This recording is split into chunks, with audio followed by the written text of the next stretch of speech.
ಶ್ರೀರಾಮ ಜಯರಾಮ ಜಯ ಜಯರಾಮ. ನಮ್ಮ ಕಥಾಮಂದಿರ ಯೂಟ್ಯೂಬ್ ಚಾನೆಲ್ಗೆ ಎಲ್ಲರಿಗೂ ಸ್ವಾಗತ.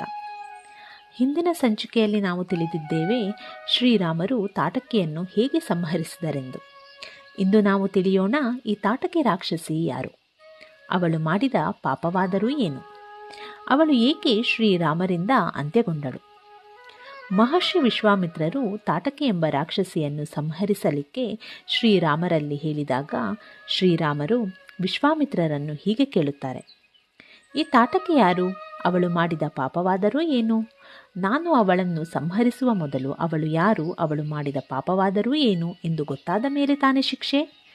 ದಂಡಿಸುವ ಮೊದಲು ಯಾರನ್ನು ದಂಡಿಸುತ್ತಿರುವೆ ಮತ್ತು ಯಾಕೆ ದಂಡನೆ ಎಂಬುದು ನನಗೆ ಸ್ಪಷ್ಟವಾಗಿ ತಿಳಿದಿರಬೇಕಲ್ಲವೇ ಋಷಿವರ್ಯ. ರಾಮರ ಪ್ರಶ್ನೆಯಲ್ಲಿ ಪ್ರಾಮಾಣಿಕತೆ ಇತ್ತು. ವಿಶ್ವಾಮಿತ್ರರು ತಾಟಕಿ ಬಗ್ಗೆ ಹೇಳತೊಡಗಿದರು. ಸುಕೇತು ಎಂಬ ಯಕ್ಷನು ಇದೇ ಕಾಡಿನಲ್ಲಿ ವಾಸವಾಗಿದ್ದನು. ಈ ಇಡೀ ಅರಣ್ಯವನ್ನು ಅವನು ತನ್ನ ಹಿಡಿತದಲ್ಲಿ ಇಟ್ಟುಕೊಂಡಿದ್ದನು. ಆ ಸುಕೇತು ಸಂತಾನ ಪ್ರಾಪ್ತಿಗೋಸ್ಕರ ಬಹಳಷ್ಟು ವರ್ಷ ತಪಸ್ಸನ್ನು ಮಾಡುತ್ತಾನೆ. ತನಗೆ 1000 ಆನೆಗಳ ಬಲ ಇರುವ ಸಂತಾನ ಬೇಕು ಎಂಬುದು ಅವನ ಬೇಡಿಕೆ ಆಗಿತ್ತು. ಅದಕ್ಕಾಗಿ ಅವನು ತಾನು ಮಾಡಬೇಕಾದ ಎಲ್ಲ ಪ್ರಯತ್ನವನ್ನು ಮಾಡಿದ. ಕೊನೆಗೆ ಅವನ ಆಸೆಯಂತೆ ಅವನಿಗೆ ಸಂತಾನವೇನೋ ಪ್ರಾಪ್ತಿಯಾಯಿತು. ಆದರೆ ಅದು ಪುತ್ರ ಸಂತಾನವಲ್ಲ, ಅವನಿಗೆ ಜನಿಸಿದ್ದು ಮಗಳು. ಬಲಿಷ್ಠ ಮತ್ತು ಆರೋಗ್ಯ ಸಂತಾನಕ್ಕಾಗಿ ಹಂಬಲಿಸಿದ್ದ ಅವನು ಅದಕ್ಕಾಗಿ ಸಾಕಷ್ಟು ದಿವ್ಯೌಷಧಗಳನ್ನು ಸೇವಿಸಿದ್ದ ಮತ್ತು ತನ್ನ ಪತ್ನಿಗೆ ಅವೆಲ್ಲವನ್ನೂ ಕೊಟ್ಟಿದ್ದ. ಪರಿಣಾಮ ಅವನಿಗೆ ಅತಿ ಬಲಿಷ್ಠ, ಅತಿ ಸುಂದರಳೂ ಆದ ಮಗಳು ಹುಟ್ಟಿದಳು. ಅವಳಿಗೆ ಕೇತುಮತಿ ಎಂದು ನಾಮಕರಣ ಮಾಡುತ್ತಾರೆ. ಬಯಸಿದ್ದು ಮಗನನ್ನು, ಆದರೆ ಜನಿಸಿದ್ದು ಮಗಳು. ಹಾಗಾಗಿ ಮಗಳನ್ನೇ ಸುಕೇತು ಮಗನ ಥರ ಬೆಳೆಸೋದಕ್ಕೆ ಶುರು ಮಾಡಿದ. ಒಂದು ದಿನ ಅದೇ ಕಾಡಿನಲ್ಲಿ ಸಂಚರಿಸುತ್ತಿದ್ದ ರಾಕ್ಷಸ ಕುಲದ ವೀರ ಸುಮಾಲಿ ಈ ಕನ್ಯೆಯನ್ನು ನೋಡುತ್ತಾನೆ. ಸುಮಾಲಿ ಅತ್ಯಂತ ಮಹತ್ವಾಕಾಂಕ್ಷಿ, 3 ಲೋಕವನ್ನು ಆಳು ಕನಸು ಹೊತ್ತವನು. ಆದರೆ ಆ ಕನಸನ್ನು ನನಸು ಮಾಡುವ ಶಕ್ತಿ ಅವನಿಗೆ ಇರಲಿಲ್ಲ. ಆದರೆ ತಾನು ಮಾಡುವುದಕ್ಕೆ ಆಗದ್ದನ್ನು ತನ್ನ ಸಂತಾನ ಮಾಡಬೇಕು ಎಂದಾದರೂ ಒಬ್ಬ ಬಲಿಷ್ಠ ರಕ್ಕಸ ಹುಟ್ಟುತ್ತಾನೆ ಮತ್ತು ಅವನು ಈ ಜಗತ್ತನ್ನು ಆಳುವ ಶಕ್ತಿಯನ್ನು ತನ್ನದಾಗಿಸಿಕೊಳ್ಳುತ್ತಾನೆ. ಹಾಗೆ ಹುಟ್ಟುವ ಮಹಾಬಲಿಷ್ಠ ನನ್ನ ವಂಶದಲ್ಲಿ ಹುಟ್ಟಬೇಕು.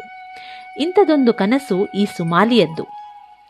ಇಡೀ ಜಗತ್ತನ್ನೇ ಆಳುವ ಬಲಿಷ್ಠ ಸಂತಾನ ಬೇಕು ಅಂತ ಹೇಳಿದರೆ ಅದನ್ನು ಭರಿಸುವ ಭೂಮಿ ಕೂಡ ಬಲಿಷ್ಠವಾಗಿ ಇರಬೇಕು ಅಲ್ಲವೇ? ಅಂಥ ಹೆಣ್ಣು ಸಿಗುತ್ತಾಳಾ ಅಂತ ಹುಡುಕುತ್ತಿದ್ದ ಸುಮಾಲಿಯ ಕಣ್ಣಿಗೆ ಸುಕೇತುವಿನ ಮಗಳು ಕೇತುಮತಿ ಕಾಣಿಸಿಕೊಳ್ಳುತ್ತಾಳೆ. ಅವಳ ಸೌಂದರ್ಯ ಹಾಗೂ ಅವಳಲ್ಲಿದ್ದ ಶಕ್ತಿಯನ್ನು ಕಂಡು ಸುಮಾಲಿ ಆ ಸುಂದರಿಯನ್ನು ಪ್ರೀತಿಸುವುದಕ್ಕೆ ಶುರು ಮಾಡ್ತಾನೆ. ಕಾಲಕ್ರಮೇಣ ಆ ಕಾಡಿನ ಸುಂದರ ಪರಿಸರದಲ್ಲಿ ಅವರಿಬ್ಬರ ನಡುವೆ ಪ್ರೀತಿ ಬೆಳೀತಾ ಹೋಗುತ್ತೆ. ಈ ವಿಷಯ ಕೇತುಮತಿಯ ಅಪ್ಪನಿಗೂ ಗೊತ್ತಾಯಿತು ಮತ್ತು ಸುಮಾಲಿ ಹಾಗೂ ಕೇತುಮತಿಯ ವಿವಾಹ ಕೂಡ ನಡೆದು ಹೋಯಿತು. ಕೆಲ ವರ್ಷದ ನಂತರ ಈ ಕೇತುಮತಿಗೆ ಸುಬಾಹು ಹಾಗೂ ಮಾರೀಚ ಎಂಬ 2 ಗಂಡು ಮಕ್ಕಳು ಹಾಗೂ ಕೈಕಸಿ ಅನ್ನೋ ಮಗಳು ಹುಟ್ಟಿದಳು. ಕೈಕಸಿ ಅತ್ಯಂತ ಸುಂದರಿ ಹಾಗೂ ಸುಬಾಹು ಮಾರೀಚರು ಅತ್ಯಂತ ಬಲಶಾಲಿಗಳು. ಒಂದು ದಿನ ಇದೇ ಕಾಡಿನಲ್ಲಿ ಬರುತ್ತಾ ಇದ್ದ ಅಗಸ್ತ್ಯ ಮಹಾಮುನಿಗಳನ್ನು ಯಕ್ಷ ಸುಕೇತು ಅವಮಾನಿಸಿಬಿಟ್ಟ. ಅಗಸ್ತ್ಯರು ಅಂದು ಸುಕೇತುವನ್ನು ತಮ್ಮ ಮಂತ್ರಶಕ್ತಿಯಿಂದ ನಾಶ ಮಾಡಿಬಿಡುತ್ತಾರೆ. ಇದನ್ನು ಕಂಡು ಅವನ ಮಗಳು ಕೇತುಮತಿ ಕೆರಳಿ ನಿಂತು ಬಿಡ್ತಾಳೆ. ಅಗಸ್ತ್ಯರ ಆಶ್ರಮಕ್ಕೆ ನುಗ್ಗಿ ದಾಂಧಲೆ ನಡೆಸುವುದಕ್ಕೆ ಶುರು ಮಾಡ್ತಾಳೆ. ತನ್ನ ಮಕ್ಕಳ ಜೊತೆ ಅಗಸ್ತ್ಯರ ಆಶ್ರಮದ ಯಾಗಗಳನ್ನು ಭಗ್ನಗೊಳಿಸುವುದಕ್ಕೆ ನಿಂತಳು. ಕೆರಳಿದ ಅಗಸ್ತ್ಯರು, ನೀನು ಕುರೂಪಿ ಆಗು, ನಿನ್ನ ತವೋ ಗುಣಕ್ಕೆ ತಕ್ಕ ಶಾಸ್ತಿ ಆಗಲಿ, ನೀನು ರಕ್ಕಸಿ ಆಗು ಅಂತ ಶಾಪ ಕೊಡುತ್ತಾರೆ.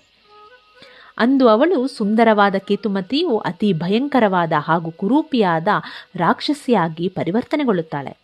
ಅಂದಿನಿಂದ ಅವಳು ತಾಟಕಿ ಎಂಬ ಹೆಸರಿನಿಂದ ಗುರುತಿಸಲ್ಪಡುತ್ತಾಳೆ. ಈ ಕಾರಣಕ್ಕೆ ಅವಳಿಗೆ ಋಷಿ ಸಂಕುಲದ ಮೇಲೆ ದ್ವೇಷ ಬೆಳೀತಾ ಹೋಯಿತು. ಅವತ್ತಿಂದ ಈ ಕಾಡಲ್ಲಿ ಹಾಗೂ ಸುತ್ತಮುತ್ತಲಿನ ಅರಣ್ಯ ಪ್ರದೇಶಗಳಲ್ಲಿನ ಆಶ್ರಮಗಳ ಮೇಲೆ ಅವಳು ಮತ್ತು ಅವಳ ಮಕ್ಕಳು ದಾಳಿ ಮಾಡ್ತಾರೆ. ಅವರ ರಕ್ಕಸ ಕೃತ್ಯಗಳು ದಿನದಿಂದ ದಿನಕ್ಕೆ ಹೆಚ್ಚಾಗುತ್ತಲೇ ಇವೆ. ಅಲ್ಲಿನ ಯಜ್ಞಗಳನ್ನು ಭಗ್ನಗೊಳಿಸುವ ಕೆಲಸ ಮಾಡ್ತಾರೆ. ಈ ಕಾಡಿಗೆ ಯಾರೂ ಪ್ರವೇಶಿಸದ ಹಾಗೆ ನೋಡ್ಕೋತಾರೆ. ಇಲ್ಲಿಗೆ ಗೊತ್ತಿಲ್ಲದ ಯಾರಾದರೂ ಬಂದರೆ ಅವರನ್ನು ನಾಶ ಮಾಡ್ತಾರೆ. ಅವತ್ತು ಅಗಸ್ತ್ಯರು ಕೂಡ ಹೆಣ್ಣು ಎಂಬ ಕನಿಕರದಿಂದಲೇ ಬರೀ ಶಪಿಸಿ ಬಿಟ್ಟು ಕಳಿಸ್ತಾರೆ. ಅದು ಆದ ಮೇಲೆ ಅವಳು ಋಷಿಗಳನ್ನು ಹೆದರಿಸುವುದಕ್ಕಾಗಿಯೇ ಅಂತಾನೆ ತನ್ನ ರೂಪವನ್ನು ಮತ್ತಷ್ಟು ಭೀಕರ ಮಾಡಿಕೊಳ್ತಾಳೆ. ನಮ್ಮ ಆಶ್ರಮದ ಯಾಗಗಳಿಗೆ ಕೂಡ ಕಂಟಕವಾಗಿ ನಿಂತಿರುವುದು ಇದೇ ತಾಟಕಿ ಮತ್ತವಳ ಮಕ್ಕಳು ಎಂದು ವಿಶ್ವಾಮಿತ್ರರು ಶ್ರೀರಾಮರಲ್ಲಿ ಹೀಗೆ ಹೇಳ್ತಾರೆ. ಇದು ತಾಟಕಿ ಎಂಬ ರಾಕ್ಷಸಿಯ ಕತೆ. ಇನ್ನೂ ಹೆಚ್ಚಿನ ಕತೆಗಳಿಗೆ ನಮ್ಮ ಕಥಾಮಂದಿರ ಯೂಟ್ಯೂಬ್ ಚಾನಲನ್ನು ಲೈಕ್, ಶೇರ್ ಆ್ಯಂಡ್ ಸಬ್ಸ್ಕ್ರೈಬ್ ಮಾಡಿ. ಧನ್ಯವಾದಗಳು. ಶ್ರೀರಾಮ ಜಯ ರಾಮ, ಜಯ ಜಯ ರಾಮ.